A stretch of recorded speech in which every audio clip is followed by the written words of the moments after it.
ஹல்லேலூயா. கர்த்தராகிய இயேசு நாமத்தில் உங்களை வாழ்த்துகிற வரவேற்கிறேன். இந்த வேளையில் நம்மளுக்கு கொடுக்கப்பட்ட வார்த்தை 2 யோவான் 2ஆம் அதிகாரம் பாருங்கள். 2 யோவான் 1ஆம் அதிகாரம் 6வது வசனம். நாம் அவருடைய கற்பனைகளின் படி நடப்பதே அன்பு. நாம் அவருடைய கற்பனைகளின்படி நடப்பதே அன்பு. நீங்கள் ஆதி முதல் கேட்டு இருக்கிறபடி நடந்து கொள்ள வேண்டிய கற்பனை இதுவே நம்ம கர்த்தராகிய இயேசுக்கு கீழ்ப்படின அவர் வார்த்தை கீழ்ப்படின. நான் பரிசுத்தர், நீங்களும் பரிசுத்தமாயிருங்கன்றார். நான் பரிசுத்தர், நீங்களும் பரிசுத்தமாயிருங்க. கிறிஸ்துவின் அன்பை விட்டு பிரிப்பவன் யார் கேட்குறார். ரோமர் 8 நிர்வாணமோ நாசமோசமோ பஞ்சமோ கேட்குறார். நிர்வாணம் சாத்தான் ஆதியிலே அம்மையப்பனை சுற்றி நிர்வாணமாக்கிட்டான். ஆதாம் ஏவாளை சுற்றி நிர்வாணமாக்கினான். அதனாலே எல்லாமே பறி போயிடுச்சு. தேவ சாயல் பறி போயிடுச்சு, மகிமை பறி போயிடுச்சு, ஏதன் தோட்டம் பறி போயிடுச்சு. நம்ம மறுபடியும் அடையணும்னா பரிசுத்தமாக இருக்கணும். கணவன் மனைவி தராசை போல பரிசுத்தமாக இருக்கணும். பாருங்கள், மீகால 6ஆம் அதிகாரம் பாருங்கள். மீகா 6ஆம் அதிகாரம் 11வது வசனம். கள்ளத்தராசு கள்ள படிக்கற்களும் பையும் இருக்கும்போது அவர்கள் சுத்தமுள்ளவர்கள் என்று எண்ணுவானேன். அவர்கள் சுத்தமுள்ளவர்கள் எண்ணுவானேன். உங்கள் பையில் உள்ள கற்கள் குறைந்திருக்கும் போது நீங்கள் எப்படி பரிசுத்தமான என்று சொல்லுவீங்க? படுக்கையில் சாரத்தை இழக்கிறீங்க. கணவன் மனைவிக்கு கொடுக்கப்பட்ட பை பழமையாக போகாத பணப்பை. லூக்கா 12 படி அது பழமையாக போகாத பணப்பை. அது ஆதியாகமம் 2ஆம் அதிகாரத்தின்படி அது பை சொன்னது. அது பொன் விளையும். எரேமியா 12 சொல்லப்பட்டிருக்கு. கோதுமை விதைச்சிங்களா முள்ளுகளாக இருப்பீங்க. வீணாக கனியற்ற உறவை கடிந்து கொள்ள பேசுகிற 5 கனியற்ற உறவு இருக்கக்கூடாது. மலட்டு கருமம் தாத்தான்னு கொடுக்கக்கூடாது. உங்கள் படிக்கற்கள் அளவு கரெக்டாக இருக்கணும். உங்கள் குழந்தைக்கு விதைச்சி குழந்தைக்கு கணக்கு வச்சிருக்கணும். மாடு கழுதை அது விதைக்கு கணக்கு வச்சிருக்கு. அது விதைச்சி பிள்ளை பெற்று அது விதைக்கு கணக்கு வச்சிருக்கு. உங்கள் படிக்கற்கள் அளவு கரெக்டாக இருக்கணும். உங்கள் விதைக்கு கணக்கு கரெக்டாக இருக்கணும். கள்ளத்தராசு கத்திருக்கு பாருங்க. கள்ளத்தராசும் கள்ள படிக்கற்களும் பையும் இருக்கும்போது அவர்கள் சுத்தமுள்ளவர்கள் எண்ணுவானேன். நீங்கள் எப்படி சுத்தமுள்ளவன் எண்ணுவீங்க?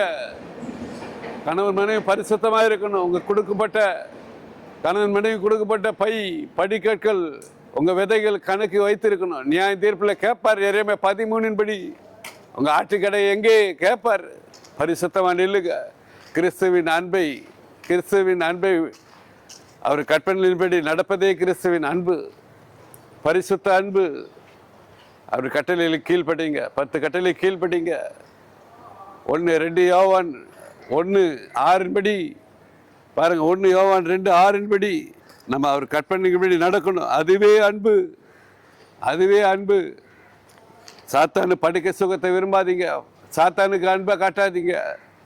அவன் நேரத்தில் கொண்டு போயிடுவான். நீதிமொழி 9 திருட்டு தண்ணி திட்டுமா இருக்கும், அந்தகார அப்போ இன்பமாக இருக்குன்னு சொல்கிறா. திருட்டு தண்ணி அடுத்த மனைவி அடுத்த புரச அது திருட்டு தண்ணி. அந்தகார அப்போ நீங்கள் கட்டின மனைவி அந்தகார அப்போ இன்பமாக இருக்குன்னு அவன் சொல்லுவான். நம்பாதீங்க. அது பாதாளத்துக்கு போகிற வழி. நீதிமொழி 9 சொல்லப்பட்டிருக்கு. பரிசுத்தமாக நெல்லுங்க. உங்கள் பையில் உள்ள கற்கள் பாதுகாத்து கொள்ளுங்க. இடையே கணவன் மனைவி தராசை போல பரிசுத்தமாக நெல்லுங்க. நிறுவனாகாதபடிக்கு பரிசுத்தமாக நெல்லுங்க. மாம்ச சிந்தனை மரணம் எழுதிட்டாரு ரோமர் 8. கிறிஸ்துவின் அன்பை விட்டு போகாதீங்க. கிறிஸ்துவுக்குள்ள இருங்க. பரிசுத்தத்துக்குள்ள இருங்க. அசுத்த அவதாரத்தை விட்டு வாங்க, வெளியே வாங்க. மணவாள தன்னை அறிய விட்டு மணவாட்டி தன்னை விட்டு வெளியே வாங்க. பரிசுத்த அவதாரம் எடுங்க. நீங்களே உங்கள் மகிமை வாங்கணும். ஏதன் தோட்டம் வாங்கணும், சாவாரத்தை வாங்கணும், ஜீவ கிரீடத்தை வாங்கணும்னா நீங்கள் எல்லாரும் பரிசுத்தமாக சாகர வரைக்கும் கிறிஸ்துவின் அன்பையோடு இருக்கணும். அவரே மெய்யான திராட்சை செடி, நீங்கள் அதன் கொடிகளாக இருந்தீங்கன்னா மிகுந்த கனிகளை கொடுப்பீர்கள் என்று எழுதியிருக்கிறது. வேத எழுதி மெய்யான திராட்சை செடி, அதன் கொடிகளாக நீங்கள் இருங்க. இப்போ நம்ம ஜெபிப்போம். எங்கள் அருமையான பரலோக பிதாவே, இந்த கேட்டிருக்கிற ஒவ்வொருவரும் உண்மையில்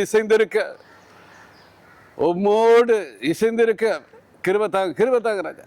நீரே மெய்யான திராட்சை எல்லாரும் உங்களுக்கு கொடியில் இசைந்திருக்க கிருபத்தாங்க. மிகுந்த கனி கொடுக்க கிருபத்தாங்க ராஜா. கிருபத்தாங்க ராஜா. போகில வரிகளை பாதுகாத்து கொள்ளுங்க. உம்முடைய அன்பிலே எல்லாரும் நிலைத்திருக்க கிருபை தாங்க. பரிசுத்த அன்பு, பரிசுத்த அன்பில் நிலைத்திருக்க கிருபை தாங்க ராஜா. என் தகப்பனே, இதுவே அன்பு. உம்முடைய கற்பனைகள்படி நடப்பதே அன்பு. பரிசுத்த கற்பனை, பரிசுத்தம், அதிலே எல்லாரும் நடக்க கிருபை தாங்க. கண்கள் பரிசுத்த, நாவில பரிசுத்த, சிந்தையில பரிசுத்தம், உள்ளங்கால் எல்லாம் பரிசுத்தம், எல்லாத்துக்கும் மேலே எல்லாரும் படுக்கையில பரிசுத்தமாக இருக்க கிருபை தாங்க ராஜா. நிறுவனம் ஆகாதபடிக்கு, படுக்கையில சாரத்தை இழக்காதபடிக்கு, வீணாக்க கோதுமை விதைக்காதபடிக்கு, எல்லாரும் உமக்கு பயத்தை தாங்க. உமை பயந்து உம்முடைய கற்பனையின்படி நடக்க கிருபை தாங்க. உண்மையில அன்பு இருக்க, அன்பா இருக்க கிருபை தாங்க, கிருபை தாங்க. ஏசு நாமத்தில் ஜெபிக்கிற ஜெபங்களில் பிதாவே, ஆமேன், ஆமேன். அல்லேலூயா.